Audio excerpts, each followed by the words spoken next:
આજે આપણે સર્વાઇકલ સ્પોન્ડાયલોસિસ વિશે વાત કરીશું. સર્વાઇકલ સ્પોન્ડાયલોસિસ એટલે શું અને એની ટ્રીટમેન્ટ શું હોય છે. સર્વાઇકલ સ્પોન્ડાયલોસિસ એટલે કે ગરદનનો દુખાવો. એટલે ગરદનના ઘસારાના કારણે જે આપણને દુખાવો થાય એને આપણે નોર્મલી સર્વાઇકલ સ્પોન્ડાયલોસિસ કહેતા હોય છે. ગરદનના આવી રીતે મણકા હોય છે. ટોટલ 7 મણકા હોય છે ગરદનમાં, અને 2 મણકા વચ્ચે આવી રીતે ગાદી હોય અને પાછળથી આવી રીતે જોઈન્ટ આવેલા. જેમ ગરદનના મણકાનો ઘસારો વધે તો આપણને ગરદનનો જે દુખાવો થાય જેને આપણે સર્વાઇકલ સ્પોન્ડાયલોસિસ કહેતા હોય છે.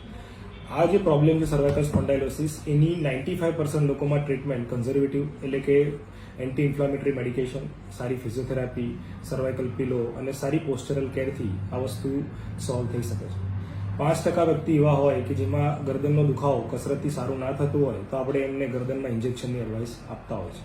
અને ઓનલી 1% લોકો એવા હોય કે જેમાં હાથમાં ખારી ઝંઝનાટી આવી, હાથ પગમાં કમજોરી આવી, મસલ્સ વીક પડી જવા, ચાલવામાં બેલેન્સ જવું, આવા વ્યક્તિને સર્જરીની બી જરૂર પડી શકે છે.